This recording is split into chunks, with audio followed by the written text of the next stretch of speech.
Hey, welcome back to the channel. Jason here with another video. So let's get started. Alright, this video was shot completely out of sequence because I never planned on making a video. This trip was just from Denver back to New Mexico, and the last video was just New Mexico up to Denver. So I thought, nothing new here. Well, at the end of my first day, things started to get a little interesting, so I started thinking, well, maybe I could put this one out. So anyway, we're gonna kind of go back in time like a Quentin Tarantino film here.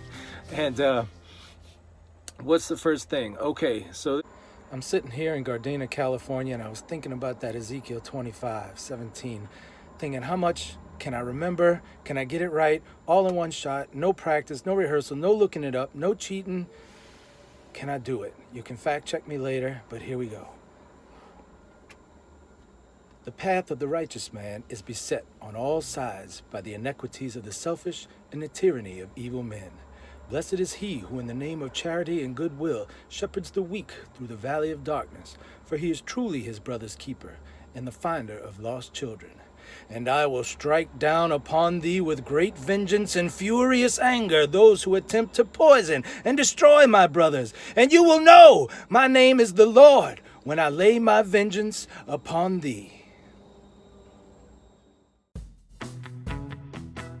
This video starts with the morning of the second day. I had just woken up, and you'll see. So let's roll it. Look where I spent the night last night. First time that I slept in a big bed, 24, 25 nights, something like that, since I've been home.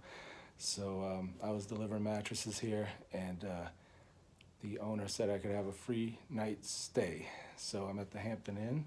It's a really nice room too. And man, it was nice watching TV. I have my own bathroom for a change. So every now and then you get lucky like that. So what 4 a.m. Jason didn't tell you was that he had to go from last night's delivery at the hotel to Santa Fe, New Mexico. It had snowed the night, all night long. It was really bad. I didn't know what I was gonna be getting myself into the next morning. So I probably left the hotel at, I don't know, around 5, we'll say. And took this highway 285, which is a shortcut between 40 and 25. Well, 285 runs alongside this mountain. And, well, you'll see. Sorry for the shaky cam. But I wanted to kind of get some shots of driving on a 2-lane highway at night in the snow. This is it. I can turn on my brights. Alright, we're still going good. I'm going downhill now. You can't tell, and I can't tell either. There's no point of reference because it's so dark, but I can feel it. And the roads are really crappy. It snows a couple inches deep, but I'm going good. I'm actually using the Jake on position 1, and a lot of people say, you can't use a Jake in the snow and the rain. Well, you can. You just have to test it. Start off on position 1, and all I need is that because I'm pretty light. But I do it all the time, and I know a lot of other drivers do that. Sort of this general rule of you can't use a Jake brake. Now you wouldn't use it on ice, but then you shouldn't be driving on ice, right? You wouldn't want to use it in a curve because your trailer's already jackknifed. And I don't mean the bad jackknife, just it's bent because the truck is turning, so you wouldn't want to use your Jake. But yeah, I use it all the time in conditions like this. But the whole time I'm looking in my mirror. As soon as I start to see any of the trailer kind of kick out to the side, of course you would kind of speed up to get it behind you again. But anyway, we just made it to the bottom of the hill. back up. We still got 21 miles to go. We're starting to get into the curves here. I knew it would come, and here it is. Here it is. So we're gonna go ahead and slow down.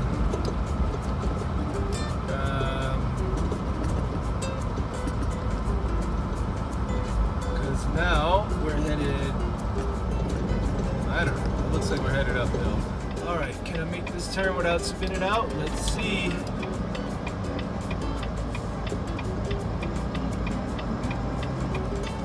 Yes, sir. Nice and look at the ramp. Ah, come on, plow guys. Okay, from there I did my 4 deliveries from Santa Fe to Albuquerque. I took my empty trailer, turned around, headed back up north, and loaded up in San Ysidro, New Mexico. Turn around, headed back down south on 25 and then west on 40. So that's where we are now. Jason, take it away.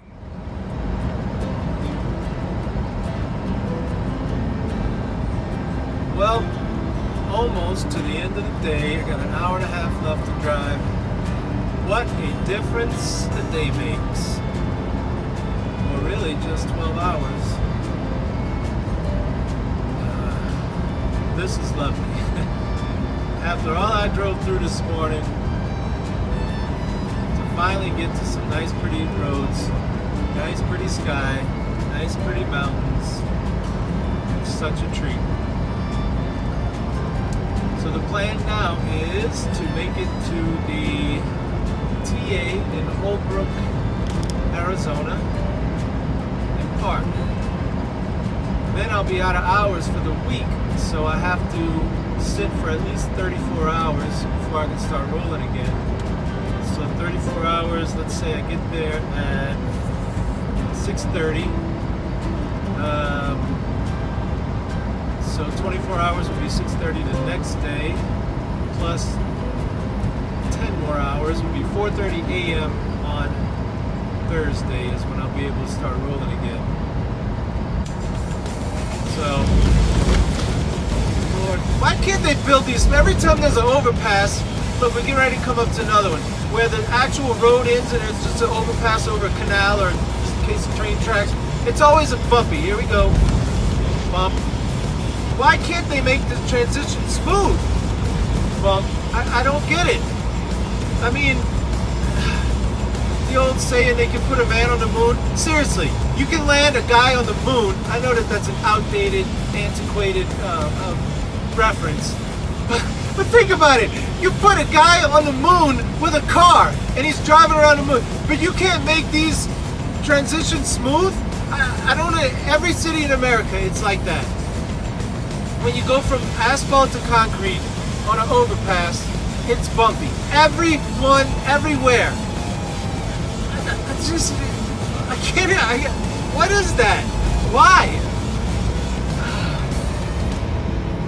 I don't know. Now I'm angry. I gotta listen to Taylor Swift. I'll talk to y'all later. Okay, so Taylor Swift helped calm me down and I kept driving. So now we pick up at the end of the day. I'm getting ready to take the exit for the truck stop and park for not just the night, but for the whole next day, as you'll see, because I'm out of hours. So there's this weird thing that happens sometimes. You've been driving for 11 hours, you're exhausted. The day before you drove, the day before that you drove. You just want to get off the road. And I wanted to get off the road bad. It's the end of the week for me. And I don't know, you just get in this weird mood. I don't know if you're just really excited to be parking, or I kind of think you're just delirious. You'll see what I'm talking about in a second. So this is not anything for the camera or for the video. No camera, no video. I would still be like this pretty much all the time. So this is what it's like. This is the real deal. So check it out. All right, here is the exit. TA in Holbrook, Arizona is where we're pulling up to. Oh, they got a Popeyes! 3-piece dark with mashed potatoes and an extra biscuit. How do you get to this place? I guess if you just follow this in the truck. Man, what a bumpy road to get to it. Arriving at Travel Centers of America. Oh, you bet I'm arriving. Alright, we gotta find a parking spot though. Okay, let's see, where can we park? How's my hair look?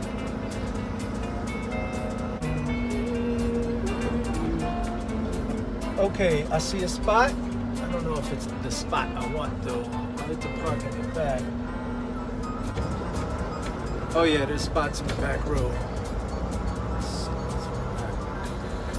Alright, so when you get here, you gotta look at who you don't want to park by.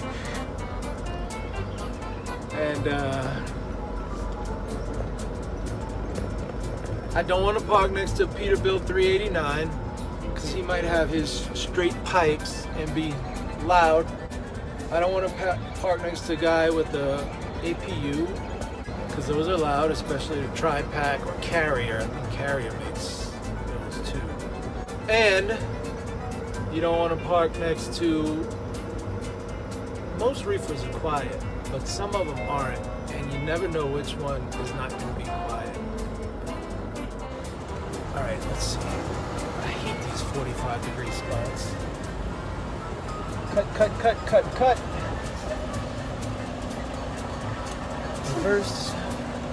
So I gotta watch that I don't hit the guys on this side while I'm backing in on this side.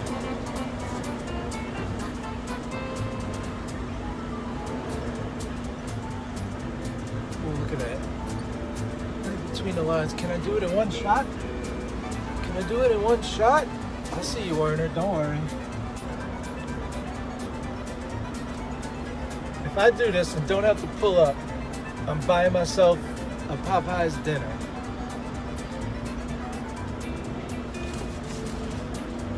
I mean, technically, I'm right between the lines. I always like to pull up, though, just... No, it's like a tradition. I gotta pull up, make sure everything's in line. I mean, I'm straight. Why am I trying to adjust? It's only so perfect that you can get. I mean, I'm between the lines. Look, they got tumbleweed in the parking lot. Alright, I think that's it. Go back a bit further. Right there, stop. Well,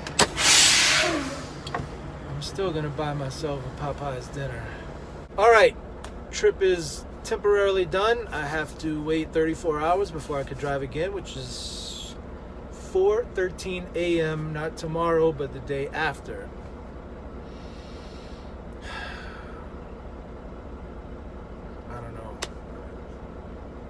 Just gonna hang out at the TA, eat Popeyes. Popeyes doesn't have breakfast.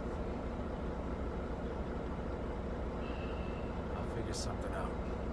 By the way, this load is going to Gardena, California, which is the next city over from Compton.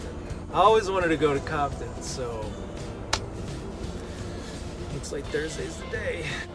So anyway, signing out. We'll see y'all later.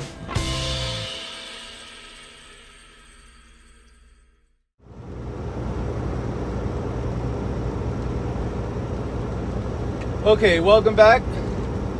I just finished my 34-hour prison sentence and I'm back on the road heading to California. I just drove through Winslow, Arizona. Yes, the same Winslow from the Eagles song. I was standing on the corner in Winslow, Arizona. Such a fine sight to see. It's a girl, my lord, in a flatbed Ford, slowing down to take a look at me.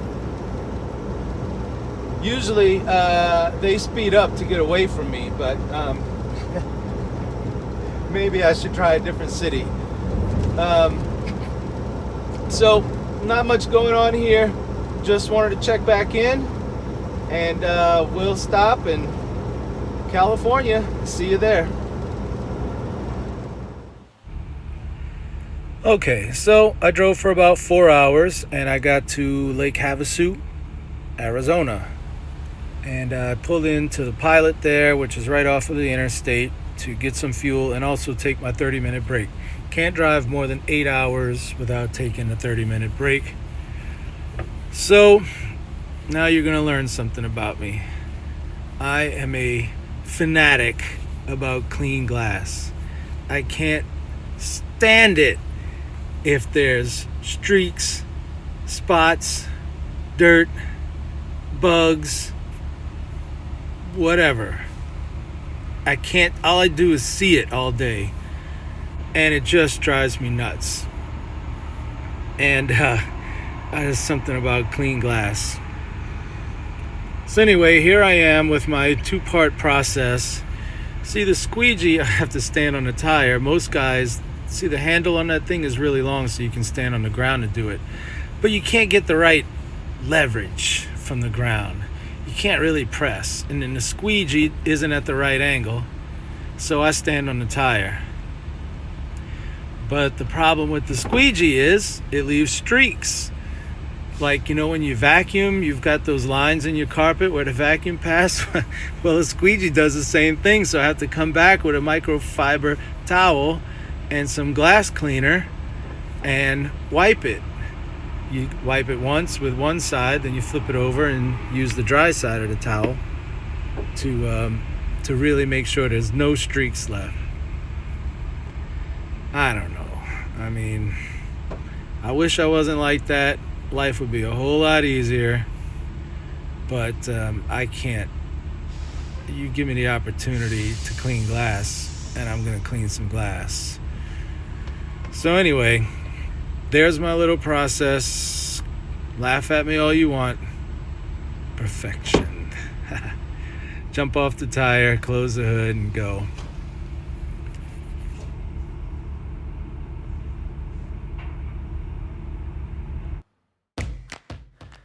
Okay, so after my break was over, it was back on the highway all the way to sunny LA. I made it, baby. And by the way, what's the deal with these Californians? They always got to tell you what freeways they're taking.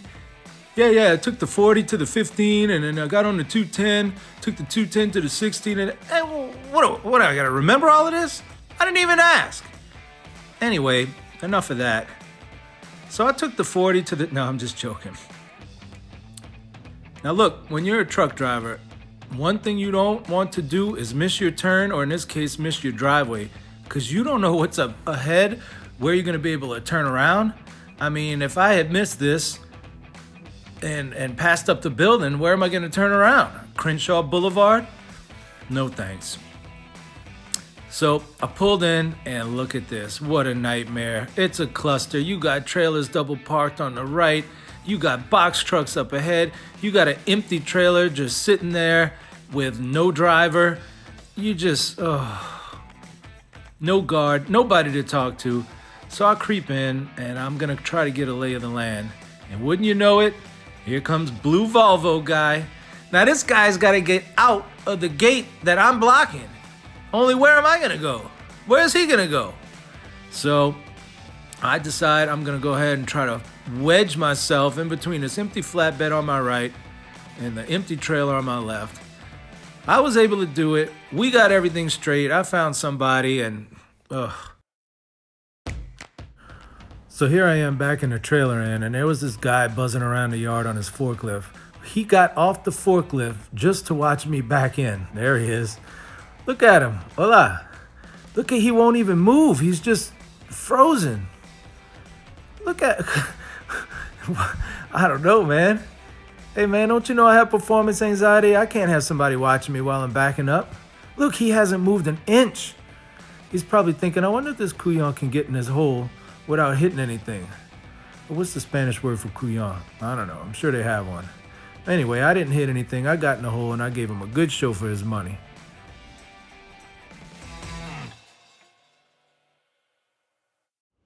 All right, I was able to get unloaded pretty quickly, and after that, I fled LA.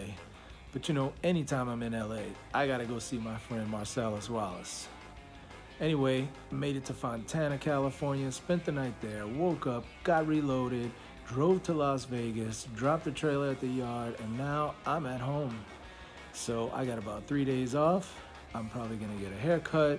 I think I'm gonna buy a new mattress for the truck. And then after that, I'm supposed to be heading up to Big Sky Country in Montana. Be my first time there. Let's hope the weather's good this time. So anyway, that's the end of the trip. That's the end of the video. Thank y'all for watching. I'll be making more videos soon. And we'll see you on the next one. This is Jason signing out.